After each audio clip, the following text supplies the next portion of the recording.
The movie begins in Russia where a family of 3 sit by the river, enjoying their time. The youngest of them, Sergei Ilyashkov, boasts to his elder brother and mother about him being on top of a tree, when suddenly, German fighter jets fly overhead. The mother asks her kids to quickly hide in the bushes, but the 6-year-old claims he is not scared and strikes the jet with a slingshot. To everyone's surprise, he manages to hit the jets and explode them. But when he looks around, his family is gone. Sergei wakes up frightened from the dream and calls for his mother. Just then, someone knocks on his door. Assuming it is his mother, he runs towards it, but a neighbor woman comes in panicking. She thanks God for keeping him alive, and informs him that his mother and brother are dead. The little boy cannot comprehend what she is saying, and wants to stay in the house to wait for his mother. The woman tells him that the Germans have attacked them and that he should run away. Just then, some soldiers approach their house. The woman makes Sergei run out through the window but is shot dead before she can join him.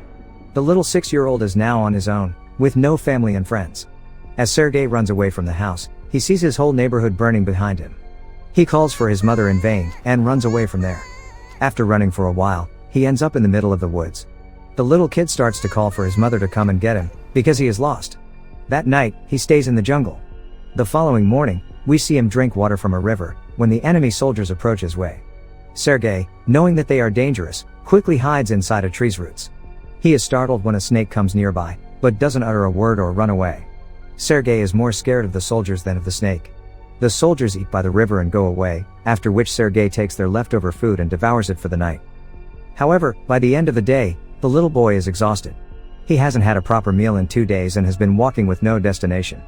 He falls down as he limps but doesn't stop walking. While on his way, he sees wild berries and devours them, but just then, an explosion occurs behind him, taking him by surprise. The boy gets dizzy and starts to hallucinate someone coming behind him. However, even in such conditions, he stands brave and tells the person he has a rifle and is not scared. He limps forward but falls unconscious after a while. While he is asleep, 2 soldiers approach him. The scene cuts to the Russian army base where Commander Kuznetsov waits for his patrol soldiers. They come in with the little kid who is injured and weak. When the soldiers claim they are on his side, the little boy opens up and introduces himself. The soldiers laugh when the kid shakes his hand with the commander, suggesting he introduce himself too. The soldiers feel affectionate with the little kid, and circle him around. They make him drink water and feed him. Even the otherwise cold commander takes care of the kid. A nurse named Katya dresses Sergei's wounds, and is charmed by his personality too. The kid asks her to draw a tank on his wounds, because he wants to be a soldier when he grows up. Even the injured soldiers talk to the kid, and feel lighter. Sergei is fascinated with the commander's gun in his badge. The commander too answers all the little boy's questions, and lets him play with his honorary pistol after taking the bullets out. Sergei shows him the tank drawn on his stomach, and boasts about being a soldier himself. The boy is healing very quickly. The nurse Katya asks the commander to let the boy stay with the battalion, but he disagrees, claiming that it won't be safe. He wants to send Sergei to an orphanage. The soldiers spend all their free time with Sergei. He is visited by many throughout the day. They bring him food sent by their families from afar, and even let him play with their binoculars. One day, a soldier goes to the commander to ask him to let the boy stay with the battalion. The soldiers have grown a close connection with the kid, and think of him as their own. His presence takes the weight of war off their chest.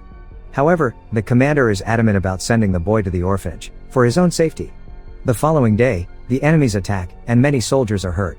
A vehicle comes to fetch Sergei to take him to the orphanage. The commander breaks the news to the kid, and gives him a wooden honorary pistol as a gift. The boy in turn hugs him, claiming that he is scared for the commander's safety. The commander melts in his embrace, and changes his mind. He asks Sergei to stay with the soldiers as his son. That night, the soldiers look for little soldier clothes for the little boy. They are over the moon to have Sergei stay with them. The commander wakes Sergei up and gives him the clothes. He wears them and runs around, looking like a real soldier. The others start calling him their little soldier boy. As the kid runs around, the Germans launch an air attack on the battalion. The soldiers quickly take Sergei to a safe place and fight the others. The number of injured soldiers grows rapidly. Sergei wants to make himself useful, so he brings water to thirsty soldiers. One of them asks him to read a letter sent by his family because he has a bandage over his eyes. The little boy wants to help, but doesn't know how to read. He takes the letter and starts making up the things written on it, claiming that the soldier's cow is safe back home. When the soldier says he doesn't have a cow, the others tell him to go along with the story and laugh. He reads everyone else's letters in the same fashion and cheers them up. In the following scene, we see Katya and the commander talking. The two seem to be attracted to each other, but do not confess their feelings. Later, Sergei tells the commander that he is of the orderly position in the battalion and starts introducing himself as one. However, the boy then sees one of the soldiers' station destroyed from the attack. The commander teaches him to take his hat off to pay respect to the dead soldier. The next day, he insists the commander give him a mission and is given a task to distribute the letters among the soldiers. He completes his task efficiently and even makes the soldiers dance for him. The following day, Sergei goes a little far from the base with his binoculars. As he is playing with it, he sees someone's leg moving from inside a haystack. He rushes back to the battalion and tells the soldiers about his findings.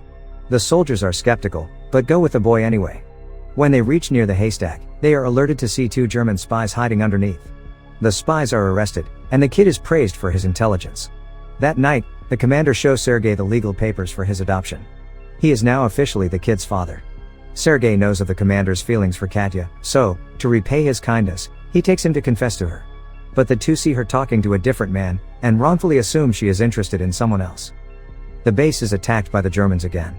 This time, Sergei helps the soldiers with all his might, by supplying ammunition to the soldiers in the front line, but the soldiers there command him to go back to the shed because it is too dangerous outside.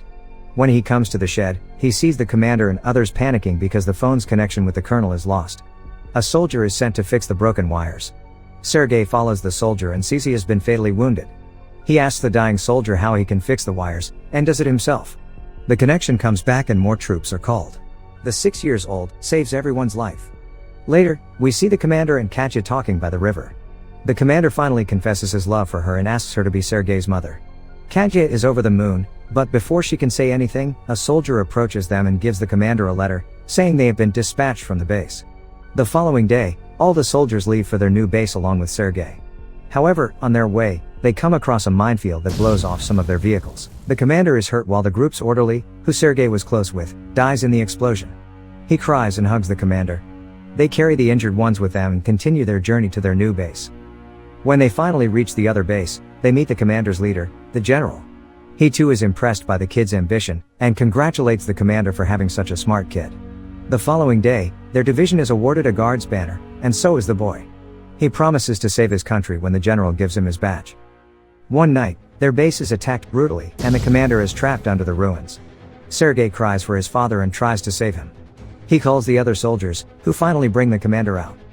The next day, Sergei approaches an injured commander. His hands were hurt while trying to save the commander. The kid is now an inseparable part of the team. He doesn't have a family beside them, and moves wherever they go in the war. The movie ends as the regiment is seen moving to another base. A voice in the background narrates that he even took part in the Stalingrad battle, and reached Poland with the soldiers. He is currently known as the world's youngest soldier ever, and the legendary story of his bravery is now spread for the whole world to hear. Subscribe for more videos like this, turn on notifications, and leave a like to help the channel out.